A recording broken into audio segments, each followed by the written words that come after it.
One thing that keeps me puzzled, despite having studied finance and economics at the world's best universities, the following question remains unanswered. Why is it that 5,000 units of our currency is worth 1 unit of your currency, where we are the ones with the actual gold reserves? It's quite evident that the aid is in fact not coming from the West to Africa, but from Africa to the Western world. The Western world depends on Africa in every possible way, since alternative resources are scarce out here. So how does the West ensure that the free aid keeps coming? By systematically destabilizing the wealthiest African nations and their systems, and all that backed by huge PR campaigns, leaving the entire world under the impression that Africa is poor and dying and merely surviving on the mercy of the West. Well done, Oxfam, UNICEF, Red Cross, Life Aid, and all the other organizations that continuously run multi-million-dollar advertisement campaigns depicting charity porn to sustain that image of Africa globally. Ad campaigns paid for by innocent people under the impression to help with their donations. While one hand gives under the flashing lights of cameras, the other takes in the shadows. We all know the dollar is worthless, while the euro is merely charged with German intellect and technology, and maybe some Italian pasta. How can one expect donations from nations that have so little? It's super sweet of you to come with your colored paper in exchange for our gold and diamonds. But instead, you should come empty-handed, filled with integrity and honor.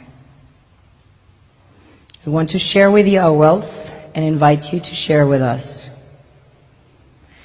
The perception is that a healthy and striving Africa would not disperse its resources as freely and cheaply, which is logical. Of course, it would instead sell its resources at world market prices, which in turn would destabilize and weaken Western economies, established on the post-colonial free meal system. Last year, the IMF reports that 6 out of 10 of the world's fastest growing economies are in Africa, measured by their GDP growth. The French Treasury, for example, is receiving about $500 billion year in, year out, foreign exchange reserves from African countries based on colonial debt they forced them to pay. Former French President Jacques Chirac stated in an interview recently that we have to be honest and acknowledge that a big part of the money in our banks comes precisely from the exploitation of the African continent. In 2008, he stated that without Africa, France will slide down in the rank of a third world power. This is what happens in the human world, the world we have created. Have you ever wondered how things work in nature? One would assume that in evolution the fittest survives. However, in nature, any species that is overhunting, overexploiting the resources they depend on as nourishment, natural selection would sooner or later take the predator out because it offsets the balance.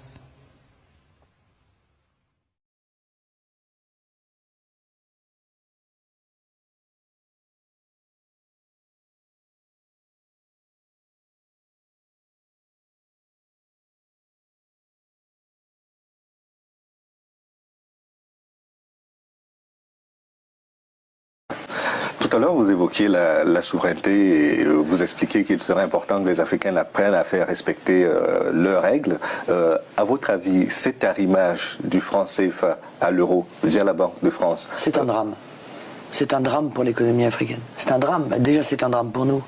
Donc, je pense que c'est aujourd'hui un des inconvénients majeurs, hein, parce que, évidemment, ça soumet l'économie africaine à une asphyxie.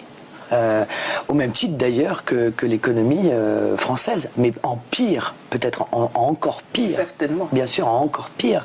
Donc là, on est vraiment en train de tuer économiquement l'Afrique. Donc je suis fondamentalement opposé à cette manière de faire.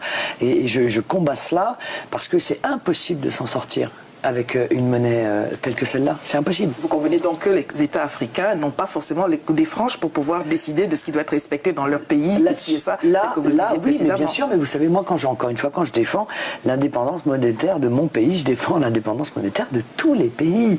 Je considère que toutes les nations ont le droit d'avoir une monnaie. C'est même un des éléments de la souveraineté, la monnaie, voilà. Et donc, je suis cohérente. Je veux dire, je considère pas que des pays ont des droits et que d'autres n'auraient pas les mêmes. Tous les droits que je réclame pour mon peuple et pour mon pays, je le réclame pour tous les peuples et tous les pays du monde.